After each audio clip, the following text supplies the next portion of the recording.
Gandang hapon po sa lahat. Ka Dennis Reyes ulit. RP Lazaro po, magandang hapon sa inyo kasi hapon na namin nire-record. No? Yung kahapon, panibagong araw ng mga chismisan ulit. Bagong chismis. Maraming Chismisan sa politika. Teka, yung chismis ba kanina? Chismis ba ngayon? Wag muna. hindi pa natin hawak. Hindi pa hinog. Hindi pa hinog. O sige, pahinugin muna. Maganda yung chismis kanina pero sa susunod na ho yan. Maganda yung chismis na yun. Medyo nagulat ako eh. Anyway, going back to the chismis yesterday. Nagpakita sa TV what's his name? Junjun Binay. Nagsalita siya na under appeal daw yung kanyang kaso. Well, everybody in Makati knows naman yan na under appeal. Pero syempre, kasi para maikampanya niya ang ate niya. Nagsisimula muna linisin yung pangalan. Kasi putang ina naman. Teka. Patong-patong na kaso naman meron sila eh. Sandali lang. Sinong ate? Kasi asawa din ng ate niya yun. Si Nancy. O kasi asawa din ng ate niya yung isa eh. yung kalaban eh. Di ba? I mean, kailangan niyang maglinis muna ng pangalan kasi patong-patong ang kaso niya eh. Ano ba mga kaso niya? Hindi, kailangan sabihin, hindi, on appeal pa ako eh. But let's face it, kahit na on appeal ka, pag nasintensya ka, ibig sabihin, the evidence is strong, nag-a-appeal ka na lang. Ibig sabihin, yung crimen, ginawa mo talaga. Oo. Unless procedural error yan, di ba, na meron silang na-overlook, which I doubt. Kasi ang corruption cases talaga, it's very, very technical, and it's very difficult to prove. And usually, pag na-prove yan, talaga may mabigat na ebidensya yan. Like, ang pinaka-close na example niyan, yung sa Mexico, Pampanga. Si Mayor Tony Tumang. Tony Tumang, diba? Okay. Yung 3 kaso niya ng ghost delivery. Oh, ghost nasintensyahan yun. Which means 3 kaso ghost delivery yun. Na construction materials na nireview. Binayaran tapos walang dumating. Okay. Diba? Okay. Yun, puta napakahirap i-prove nun. Pero na-prove yun 3 times. Oh. Plus, on appeal, it was never overturned. So, yes, perpetual disqualification si Tumang. Sabi ng Court of Appeals, they denied the appeal of Teddy Tumang and they denied it. Lumabas ang balita December 13. No? Deny it or not, di ba? He was sentenced for 3 times perpetual disqualification at denied on appeal. Oo, denied on appeal. Yeah. Okay. Napakahirap i-prove ng corruption sa local sa gobyerno. And yet, kasi maraming lusot eh. Pero kaya puta pagka yan, na-prove yan, alam mong mabigat yung ebidensya. Like, yun nga, ghost delivery. Okay, another case na binabato kay Tumang, yung mga lupa. Yung lupa ng City Hall. Di ba? Dalabas na 2 lupa yan eh. Binili ng third party for 3 million as agricultural land, ni-reclassify ng City Hall to industrial or commercial, tapos binili ng City Hall for 71 million. Okay, on the face of it, merong nangyari. Corruption. However, okay, unless you prove na unless you prove that the money, okay, that somebody profited, the people in charge, the people in government, sila Tumang, at yung councilors, okay? Kasi naman, importante yan, kailangan ma-prove mo pati yung councilors kumita. Why? Kasi yung para maibenta, para mabili yung lupa, kailangan act of legislation eh. Oh. Diba? Twice. One, kailangan i-legislate yung reclassification, Second, kailangan i-legislate na i-purchase yung lupa. That's why it's so difficult to prove because you have to prove twice over it. And yet, Pero on paper, okay, it's legal. Bakit? May batas eh. Although it's unconscionable, medyo walang yang walang ya. Hindi ba? Talagang abusado, pero there's nothing you can do about it unless you actually prove that you have to trace the money. That's the most difficult part. Pero na-trace nila, nahuli siya. Tatlong beses na convict. Yung nahuli siya doon sa ghost delivery. Yung 733,000. Oo. Yan, kailangan mo magaling na accountant. Okay, ang kailangan mo dyan is a forensic accountant. Because you have to trace the money. That's what they're for pala. So that's what they're for. Yes. I hear about them all the time. I don't know what they do. You have to trace. That's what a forensic accountant is for. To trace that. Ngayon, eto ang komplikasyon yan. Because the victim, supposedly, is the people of the Philippines, the government, walang vested interest, walang personal vested interest to pursue that case. Bakit? Teka, akala ko ba biktima tayo dun? Pero personally, biktima ka ba? Ay hindi. Wala naman akong kinalaman doon. So, sino ang asahan mong magtutulak para sa kasong yun? Di ba? Because there is no personal interest. That's the most difficult part about corruption. Because there is no personal victim, minsan, karaniwan, yung ombudsman, hindi ganun kasigasi. Ganito. Kasi kung may personal victim, all you have to do really is to drag that case. Hindi mo lang, wag lang masintensyahan. So ano gagawin mo? Re-request ka ng continuance. Diba? Ligawan mo yung clerk of court, ligawan mo kung sino man, padalan mo ng suman, dalan mo ng ensimada, araw-araw. Araw-araw. Merienda, araw-araw. Is it corruption? Bawal ba yun? Hindi. Bakit? You're just having a relationship. Yeah, nothing wrong with that. Diba? Oh. Request mo lang, hindi mo naman sinasabing i-absuelto mo ko eh. Hindi. Parang yung mga i-reschedule mo lang 6 months from now.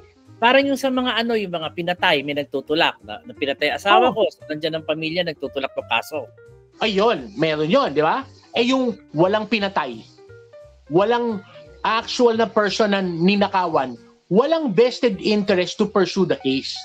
That's the problem. Unless yung fiscal o yung ombudsman na may hawak, talagang interesado. Proceed. Na yung tipo bang meron talaga sang is on a crusade. Diba? Parang yung kay Junjun Binay. Bakit si Junjun Binay lang ang nasintensyahan? Bakit niya ba? Mas matagal mas gumamit ng pera. Mas mabigat yung kaso ng nanay. Oo, yung sa toilet. Alala ko yun. Tsaka yung sa kama. Ng ospital. Sa ospital. Mas maraming kaso yung tatay. Bakit si Junjun lang ang nasintensyahan? Kasi kay Junjun merong vested interest. Sino si Trillanes? Hindi, may kalaban siya sa politika nun eh. Nung panahon na yun, oo. Diba? Oo, tama. Oo. May nagtutulak ng kaso. Oo. Kaya po, may naglabas ng ebidensya. Sako-sakong ebidensya, inilabas ng City Hall. Oo. Diba? Oo.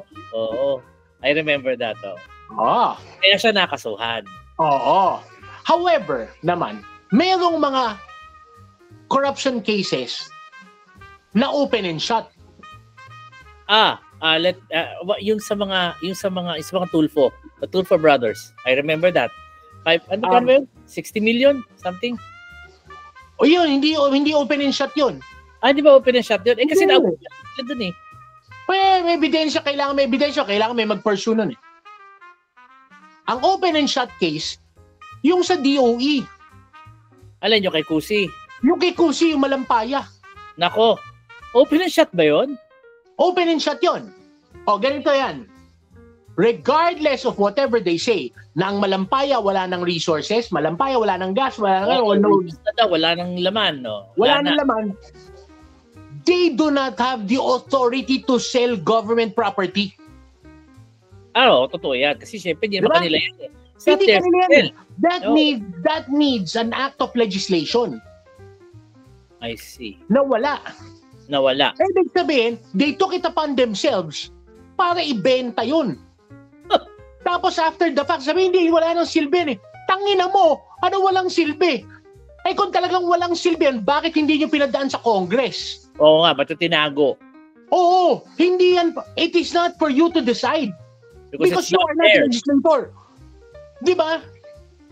Cabinet secretary ka lang. Hindi ka Congress. Hindi, in fact, no one member of Congress, no one official can do that. It needs an act of Congress. Yun, open and shut case yun. Corruption yun. Kahit na anong gawin niya, masisintensahan yan. Baka naman napunta sa sa ferry boat niya, yung pera. Okay. Okay. Ako, I have my suspicions. Kasi ganito yan. Again, kailangan mo dyan forensic accountant. Kasi ganito ang for me, ito yung questionable circumstances doon. Pero it was sold, okay, he sold Starlight Ferries 2017. 2 years, 3 years bago yung Malampaya. Okay.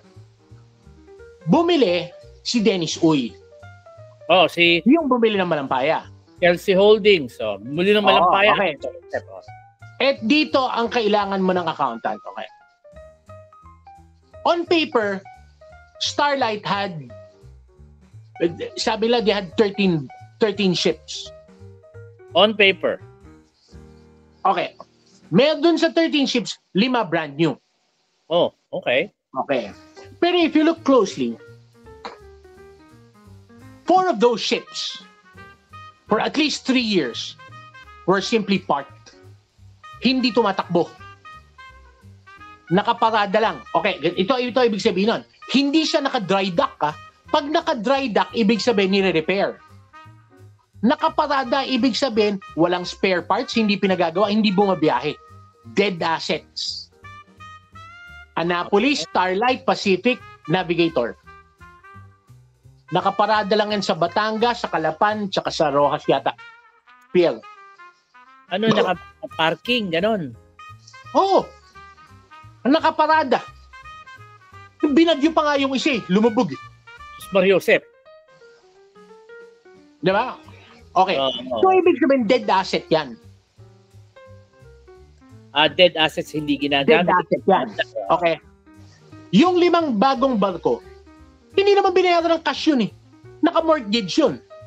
So, kung naka-mortgage yan, although it is an asset, it is also a liability. Because you're paying for it eh. So, on paper, it would actually even out to 0-0. Diba? So, ano talaga binibili mo sa Starlight? Yun lang plangkisa. Yung franchise para makabiyahe siya ng Batangas to Calapan, Calapan to Rojas. Teka muna, pwede ba natin ipakita yung website ng Batangas to Calapan, tapos Rojas to Katiklan pala, sorry. Pwede ba natin ipakita yung website ng Starlight o baka mabanatan tayo doon? Di ba like this? Wala nang Starlight. It is now part of Chelsea Holdings. Oh, we can show. He was bought out, di ba?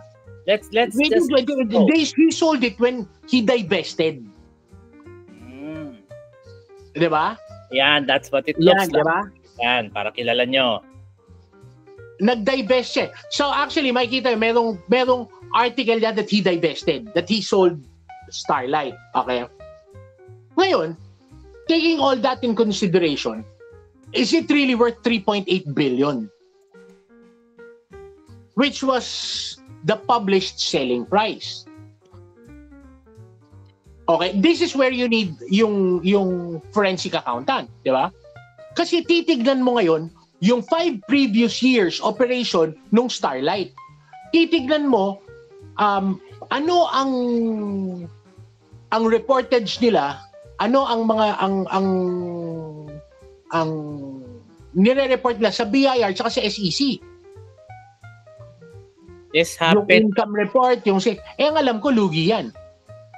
Kaya nga hindi nga mapaayos yung bangko eh. Walang spare parts eh. Ayan, I'm just sharing a news report. Yan, na dethrones Villar as the richest cabinet member. Siguro dahil benta niya ng pagbenta niya ng yun.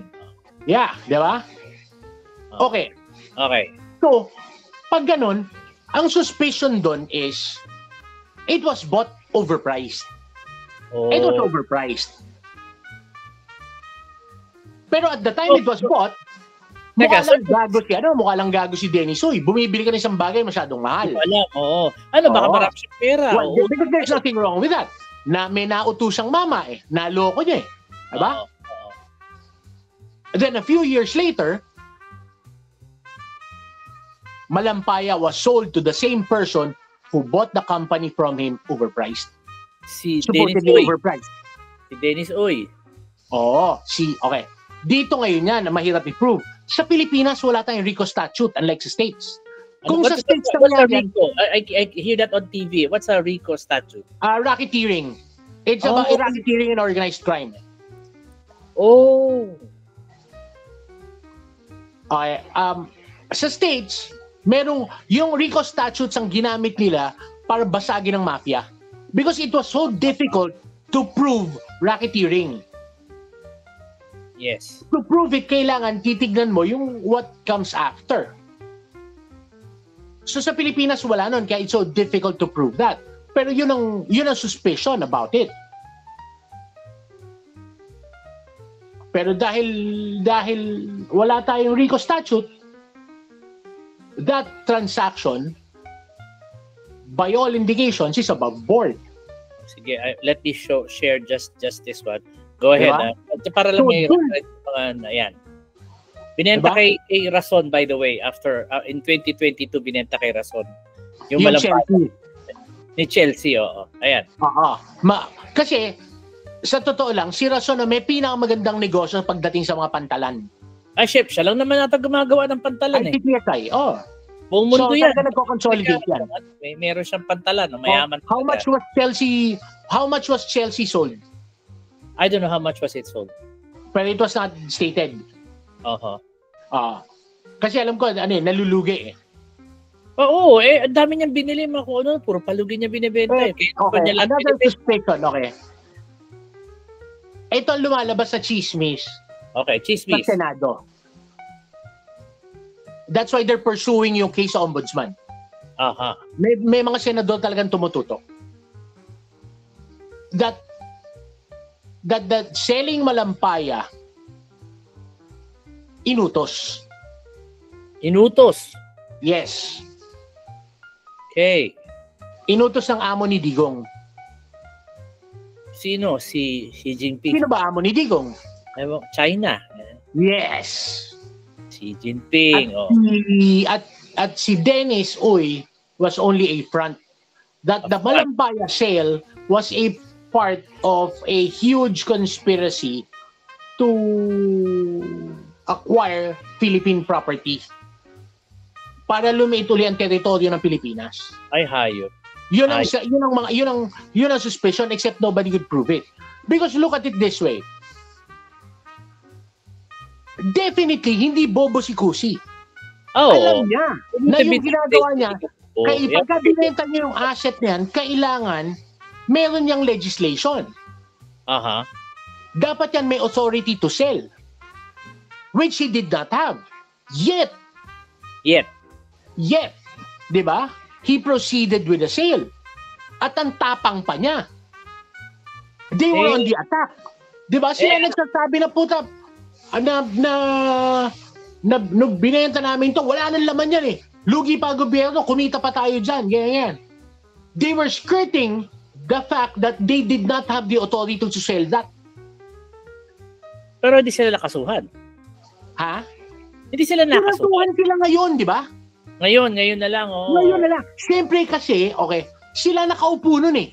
Oo. Sino pa ang ombudsman? Alam mo, si Martinez. Alam nila po, tangina. Kaya nga Brad Digong eh. Oo nga. At alam nila, kahit kasuhan sila, bibigyan siya ng pardon. Oo. Di ba? Ombudsman. Ang pagkakamali niya, tangina, nag-organize ng unang-unang convention sa Cebu denouncing BBM. Ata. Yung PDP laban, tangina lahat sila may target ngayon sa likod. Oo. Totoo yan. Tangina hindi binibiro ng ganun yung Ale tsaka yung mama. Oo. Diba? People will not take it sitting down, that's for sure. Tangina nyo, akala nyo kaya yung biruin yung yung mag-asawa o di ayan. Tangina tutuluyan yan. Tawag kayo ng LPG, tapos manakap kayo. Hindi siya pwedeng tawagin LPG and get away with it. Tangina hindi binibiro ng ganun yung Ale.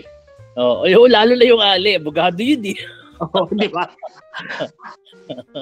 Huwag mo siya gaganyan-ganyan niya, abogado yan. It's very sharp actually. Di ba? Kaya yun, putang ina nila. The world beware of short women because they will get you for sure. So yun ang different. Yung kay Tumang, I mean, yung ghost delivery sa pool yun. Yung other cases, katulad nun, kailangan ng forensic accountant, yung sale ng it's unconscionable. Puta on the face of it. Big sabihin, puta from 3 million to 71 million. Diba? However, puta, it's difficult to prove talaga. Kailangan talaga ng yung merong maghuhukay. Hindi po pwedeng politiko yan. Dapat yan forensic accountant yan. Somebody has to hire a forensic accountant. Iimbestigahan talaga yan. Don't you think we have enough of those people in government to chase? The problem there is, although we do have those people, okay, we don't have enough. Because it's highly technical eh. It is, yes. At saka hindi ang forensic accounting, hindi naman tinuturo sa school yan eh. Experience yan eh. You have to work on it eh. So, puta, there's a particular expertise that you really have to Can't we hire consultants from abroad? We could. We should. Pero ayaw, magastos. It's again, hindi yun eh. Because those positions are civil service positions. Okay. Only for us. Oo, permanent positions yun eh. Kasi remember, kung forensic accountant ka, you have to certify. Oo. So, hindi po pwedeng consultant yun. Pwedeng consultant. Oo. Nandun ang mga komplikasyon yan. Hindi pwedeng consultant. Consultant, isa-certify, di po tangina, hindi tinanggap sa korte yan, binasura yan. Sayang. Nagsayang ka ng pera.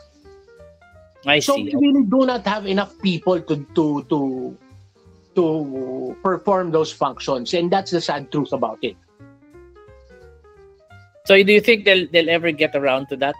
Maybe mag-hire ng maybe talagang mahabol? It's not as simple as hiring it. Like any human resource, okay? You have to build it. You have to build it, the capacity, you have to build it from scratch. So ibig sabihin, ideally, parang yung ginagawa ng Tanyu Group. Sino ba yun? Meron silang, yung kay Lusutan. Sorry. Meron silang, si Kapitan. Si Kapitan. Para meron silang unending supply ng accountant. Unending supply ng accountant. Okay. Bumili sila ng eskwelahan, UE. Oo. Tapos, ini-sponsoran nila yung Tanyu Foundation, ini-sponsoran yung accountancy program. Endless supply of accountants talaga. So, namimili talaga sila from across the Philippines ng mga matatalinong estudyante na pinag-aaral nila. Ginagawa nilang scholar. Tapos pine-prepare yan na puta, hina-hire nila yan. Eventually. Puta, pinag-aaral nila hanggang PhD. Wow. Tapos hina-hire nila yan. Basta matalino ka, mag-aaral ka, wala kang ibang gagawin kundi maging magaling kang accountant. Tapos we'll offer you very good salary, will offer you stability, dito kayo sa amin. How long does it take for you to produce those? I remember, puta, nagsimula yun, nag-aaral pa ako sa UE. Ako, tagal na nun. 2002. Ay, matagal-tagal pa sila. 2002, nag-aaral pa ako. Hindi, pero alam mo, matagal yan kasi that takes years and a lot of money. Hindi naman yan instant eh. Yes, but they have the best accountants in the business. Ang accountants nila comparable sa Pricewaterhouse.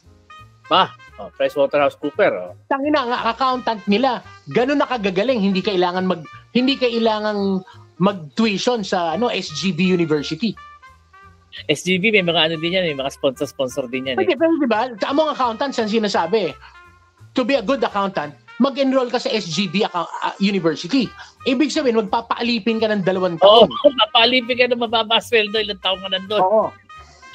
Pero yung sa kanila, hindi kailangan. Because they were trained mula sa pagkabata. At nag-develop talaga sila ng faculty. Wow. Kasi my stepmom teaches there. Oh! Talagang yung stepmom ko, CPA lawyer .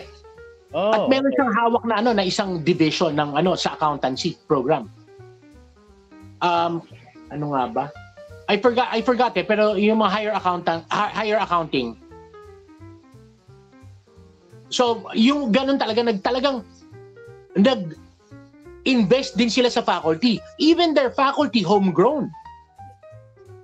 Graduates din nila yung faculty nila. Oo. Tapos nagbabayad sila, pinag-enroll nila, pinagmamasters nila. Wow. Pinagmamasters sila abroad, pinagmamasters sila sa UP. Tapos namimirata sila. I remember I was there, pinirata nila yung dean ng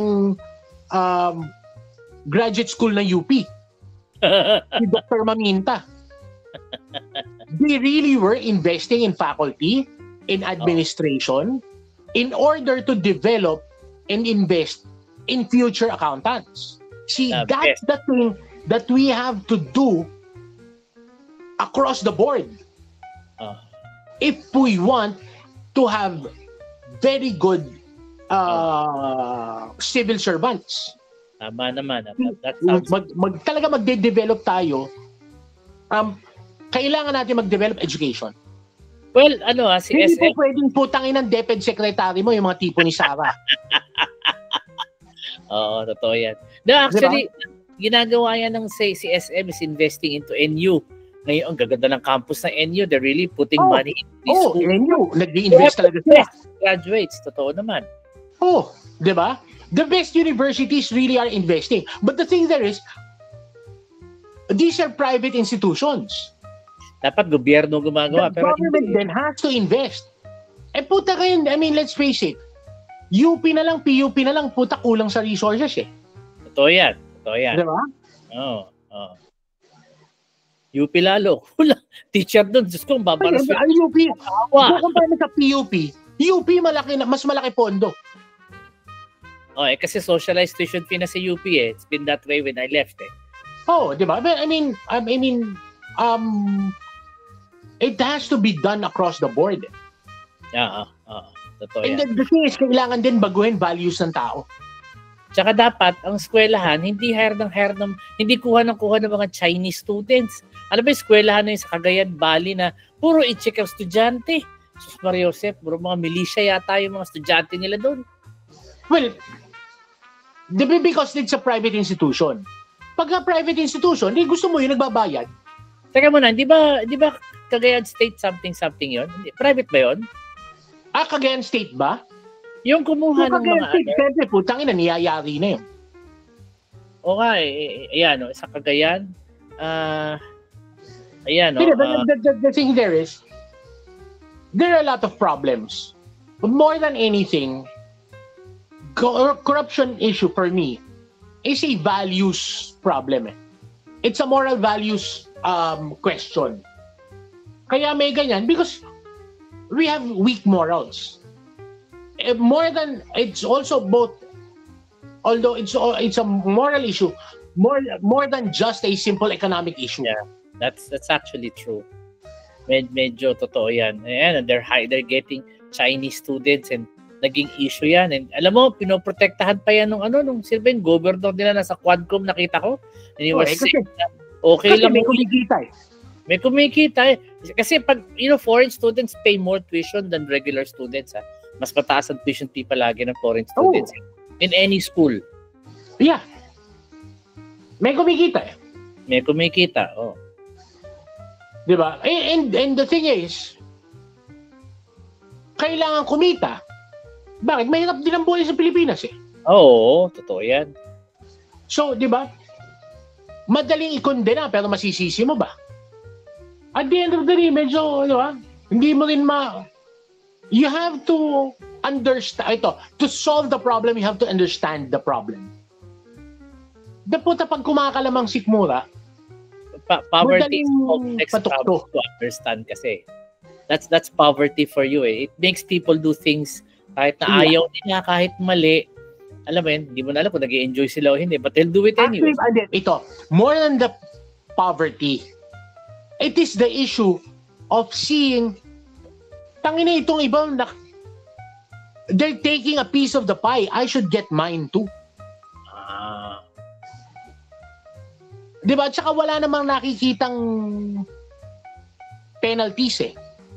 Mas maraming nakakalusot kesa nakukulong. Like, okay, ito, DC Tumang, perpetually disqualified, di ba? Oo. Eh, tumatakbo nun, anak niya eh. Eh, di ka lang din yun. Congressman pa. Ay, di ka lang din. Di ba? Think about it. Oo. So, pero, hindi bawal yun. Bakit? Because a criminal offense is personal in nature. However, kung ikayo naman yung mga botante, tatanga-tanga naman kayo pagka po tayo binoto yung same family. Parang mga taga Makati, puking na puro tayo tanga rito. Medyo. Kasi we both from the same family. In-laws, same family. Ang magkalaban din sa Makati, Binay versus Binay. At least doon, tumatakbo yung anak ng current congressman, yun ang kalaban. Anak ng kalaban, Dong Gonzales, ba? Yun ang kalaban ng Hazel Tumang. Yung anak ni Dong, I think. Okay. So, anak sa anak yun.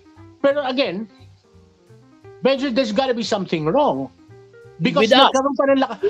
Diba? Yun eh. May lakas na loob tumakbo considering hindi na nahiya na puta yung diba? Yung pamilya, yung tatay mo may kasong ganito. Puta ako naman. Diba? Yung sense of propriety, wala. Because we let it happen. Pinababayaan natin. Because we let it happen. Example din, also ang tatay, tapos yung anak nagtumakbo, tatay vice mayor, yung anak ang mayor, tatakbo sa susunod, tatay naman ang mayor, anak ang vice mayor. It's all in the family. And we let it happen. Pinababayaan natin mangyari yan. Kasi binoboto natin. Yeah, so it's the people who have to stand up. Yung tao ko talaga kailangan magsalita. Ang problema, hindi naman nila naintindihan din kung minsan, mabigyan lang, makamayan lang, mabigyan 500, mabigyan ng pampag... Oy, boboto ko to. Especially sa local elections, pag tumatok sa bahay mo, kinamayan ka, huwag mo sabihin kahit paano, hindi ka mai-elect at inabutan ka ng pera. O kaya, the week before elections, binigyan ka na 20 mil. Makakalimutan mo ba yun? Oo. Ay puta, 20 million, malaki yun. Laki yun. Hindi mo makakalimutan basta-basta. Kahit 1,000,000, hindi mo makakalimutan eh. Tangina, ilang gabi sa beer house yun. Daming alak doon. Ay, nako. So, yan ang problema ng Pilipinas sa corruption. It's a very complicated issue. It's about values, it's about morality, it's about accountability, it's about economics. Di ba? Kaya that's why it's so very hard to untangle. Tapos it's about, minsan may ganun pa, katulad nung kay Kusi, ng puta, lumalabas. Utos pa ng foreign power yata. Oo. Utos na pala ng di ba? Ako, just for that, kung totoo yun, hindi dapat makulong yun. Firing squad dapat yun. Kasi puta sa reason na yun. Di ba? Hindi na corruption yun. If that is true, then that's treason. Na yun. Pero treason yun. Bakit? Kasi kalaban ng bansa yun eh. Di ba? Ang sinusunod mo, yung mga dayuhan na pinipilit agawin ang teritoryo ng Pilipinas. Totoo yan. Because remember, eto pa yan remember, they signed a MOA with the Communist Party of China. PDP Laban signed the Memorandum of Understanding na parang that they were going to study Nagjaring diba? pa yan. Oo, nagsabi yan. Inamin ni Coco yan. Yet, ayaw nilang ilabas kung ano yon. Pinilit nilang patayin yon. Walang naglalabas kung ano yung papel na yon. First question, sino pumirma doon? Kasi ang chairman ng PDP Laban nun, si Digong, ang vice chairman, si Kusi. Ang presidente, si Coco. So if we follow it, may isang pumirma, tapos may dalawang witness. Let me share. Diba? O sino nag-witness? Sino ang pumirma? Ayan, hindi yan chismis. Ay, balita yan. Hindi yan chismis, balita yan. Inamin ni Coco yan. Oo, ayan, no? Diba? Kaya si Coco nakaarma eh. Tangina niya, nawala sa kanya yung partido ng tatay niya. Yung pinaghirapan ng tatay niya, nawala sa kanya. Diba? Nawala sa kanya. Remember, if you're going to dance with the devil in the pale moonlight, you better believe that you're selling your soul. That you're gonna lose your soul. So he fucking lost his soul. And his party as well. Wala akong respeto dyan sa mga putang inang yan. Bakit? Try doon sa bayan yan eh. Just for that. Ayan, yung mga DDS, wala akong respeto. Ayan, no? Present during the event where PDP Laban President Coco Pimentel, Dong Gonzales, Vice President PDP, Raul Lambino, nasa na sila ngayon? Nasa itong mga tao na to? Well, lakas. Silin, mahilig mamigay na Bumalik sila sa lakas. Lakas. Di ba sa original party niya mga yan, lakas eh. Ayan. Lakas CMD ba? Ayan. There you go. Talagang weather lang no? Oo. Pero in fairness naman, I personally kilala ko si Raul Lambino. Okay. Patriotiko yon. Siya, hindi pipirma yon. Dong Gonzales, I doubt din kung pipirma yun dyan kasi may history yan na ang kalaban niya sa local politics, si GMA. Si GMA yung si GMA yung architect ng China Pivot. Ang nag-umpisa niyan, JMSU, I remember. Diba? So in fairness doon sa dalawang taong nabanggit mo, I doubt kung, and besides, they're kind of low in the totem pole ng partido to be the signatory for that. They have so it has to be somebody higher. They have positions in the party. Low pa ba yun? Yeah. Committee heads lang naman sila eh. Hindi sila nagpapatakbo ng partido. Bagay. Well, let's by the way, I want to mention also uuwi na daw si Mary Jane Veloso. I got a little bit from someone in government which I will read. Ang sabi ko sa kanya, basahin ko lang. Hindi mo na share the screen. Makita niyo pa iba namin chismis. Ang sabi ko, and this is what I asked, why is the government celebrating Mary Jane Veloso? Di naman siya wrongfully convicted. Huling-huli siya sa airport na may dalang droga. Convicted yung tao. May ebidensya kompleto. But why is she being treated like some kind of hero? She committed illegal to both the Indonesia and the Philippines. At by the way, alam niyo ba na nagbabakasyon ng pamilya niya sa Indonesia every now and then habang nakakulong siya at government at your expense. Kaya ako for that, agree ako kay Digong, dapat matagal lang yan. Pinabayaang masintensya niyan. Except that yung Mary Jane Veloso, kasi yan eh. Naging political, naging... It's a nerve among the OFWs eh. Oo. Nakikita ko siya pag kumakaway pa siya sa, bakit ganoon? Ba't siya kumakaway? Tangina niyan. Dahil biktima siya ng human trafficking. Putangina mo, alam mo na bawal yung ginagawa mo. Oo. Diba? Alam mo na putangina, binigyan ka ng ticket, binigyan ka ng trabaho, kapalit, bitin mo tong maleta to. Maleta. Alam niya yun. Bitin yung maleta. Siya nahuli. Ngayon, iiyak-iyak. Putangina, tapos tayo nagbabayad. And to quote a government official, which I will not mention, that's how convicted OFWs are treated. The guilt of the government sending OFWs to other countries. Parang, ewan ko ba, guilty daw tayo kasi nagpapalabas tayo ng hindi natin sila masuportahan. Kaya siguro pag nagkakaproblema, the government to the rescue. Putang ina nila. It is their choice na mga ibang bansa. Alam nila na naghihirap ang Pilipinas. Putang ina, walang sisihan. It is not the government's responsibility to get them off the hook. They got themselves into that. Well, in the case of Mary Jane Putang, Veloso, tsaka hindi gobyerno nagbabayad. Tayo, mga taong bayan, tayo mga nagbabayad ng buwis. ang pamasahin nyo pa uwi, pag na-repatriate kayo, when you come home in handcuffs, that's our money. Baka Diba? hindi alam ng mga tao yan. Because at the end of the day, criminal pa rin. Sa akin, it is better that we treat our local criminals, mas pondohan na lang natin yung BJMP, yung Muntinlupa, yung National Penitentiary, kaysa po tangina pondohan natin yung mga OFW na nakakulong. Tangina nila, alam nila na bawal yung ginagawa nila. Alam nila na delikado yun. In fairness, Alam nila na posibleng droga ang bit-bit nila. Tapos tangina pag nahuli, iyak-iyak, wala akong alam.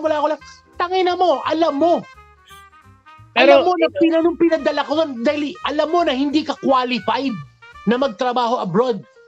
At ipinilit mo lang because you're a drug mule. well, in fairness to the other OFWs na hindi naman gumagawa ng illegal. Hindi naman namin sinasabing lahat. Pero yung mga ganyan nagkakaproblema na nagkakakaso, masakit yan na kami pa nagbabayad ng mga pasyal ng pamilya niyo para magkita kayo ng Pasko. Bakit naman kami? Bakit kami? Putang ina, kung gusto lang kayong dalawin kayo. Hindi namin pinagbabawal. Pero putang ina nyo, bakit kami magbabayad? Para kami nagbayad ng ilang biyahe din ng buong pamilya eh. Diba?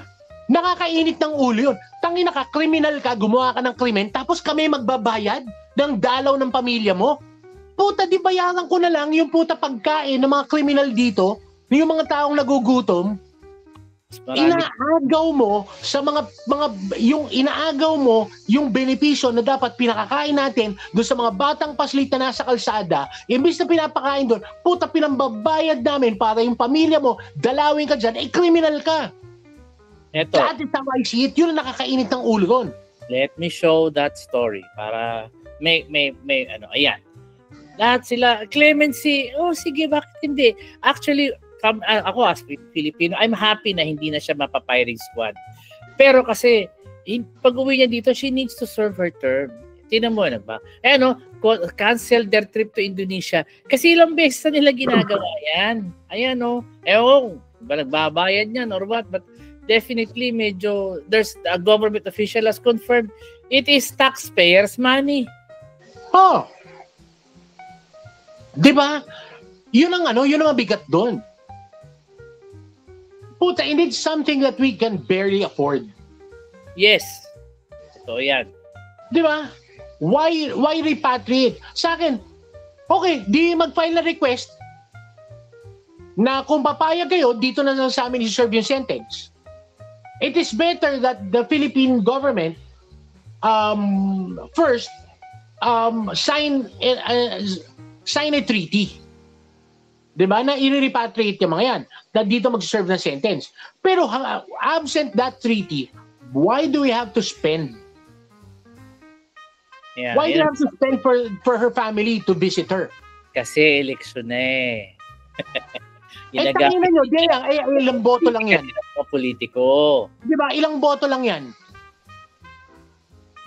Hoy, the OFW vote is quite a lot. It's quite a little bit significant. Yeah, pero hindi ba nila naisip na ang ninanakawan nila, benepisyo yung ibang OFWs? Totoo yan. Yung mga lehitimong OFW, yung hindi mga kriminal?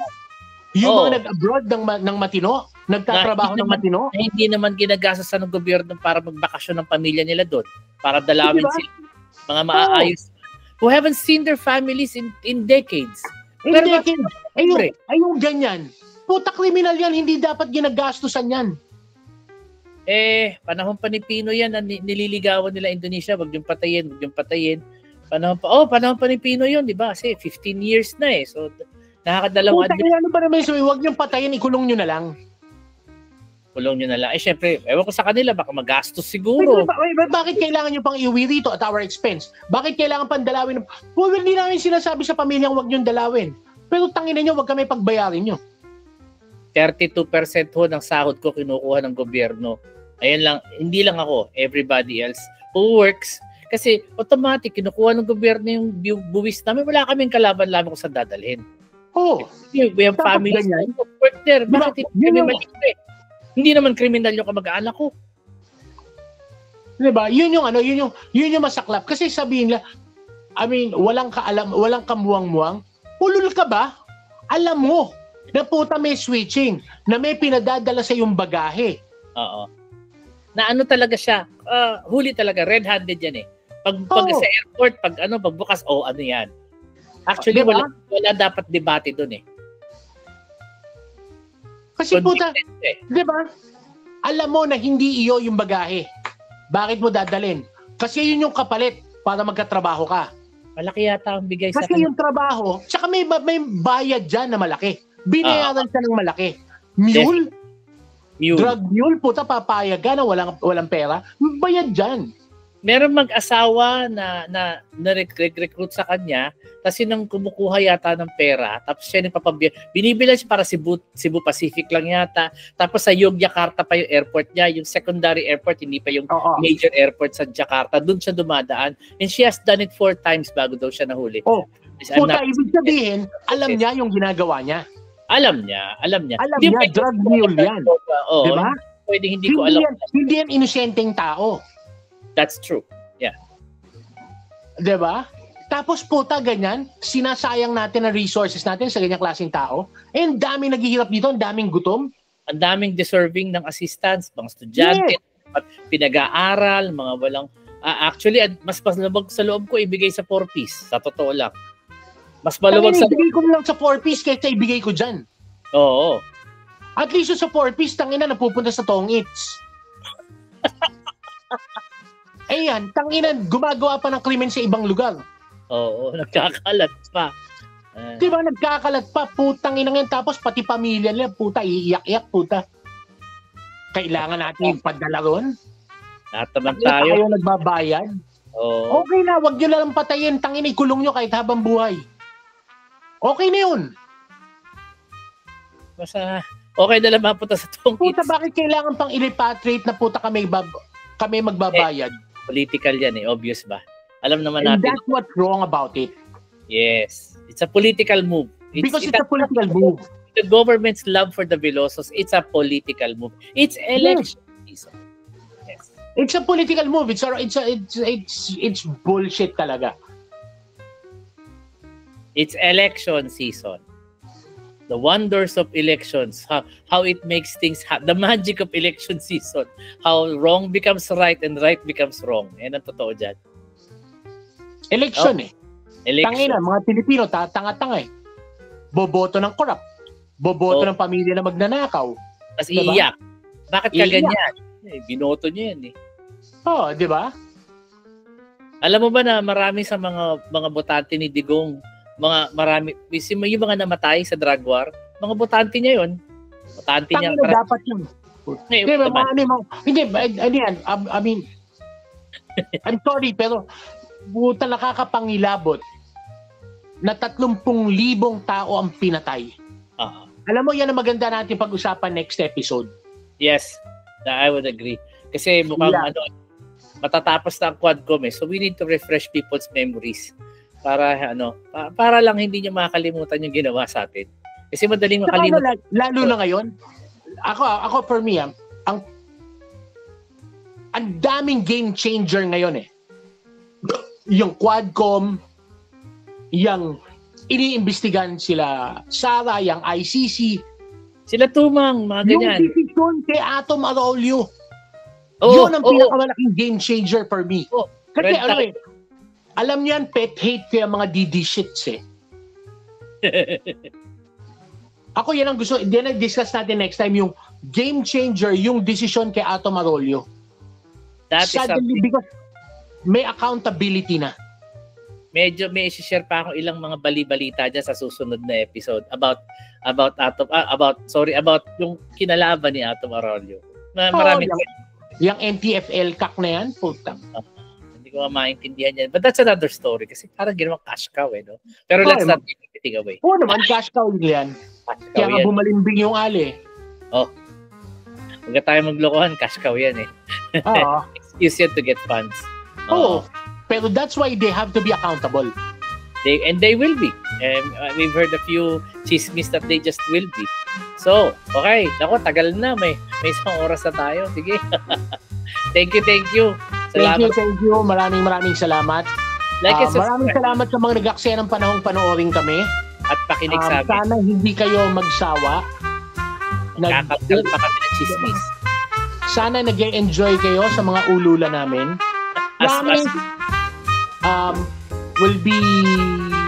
We're arranging na magkaroon tayo ng guests. Nagkakaproblema lang sa scheduling nila. Pero may mga invite na kami na medyo masaya rin kausap. Oo, sige. We will soon have that. Medyo nasa bakasyon lang sila lahat. But we will have something Pasko kasi. But well, in any case, Merry Christmas again and we will see you in the next one. Thank you. Advance Merry Christmas. Maraming salamat. Thank you. Thank you.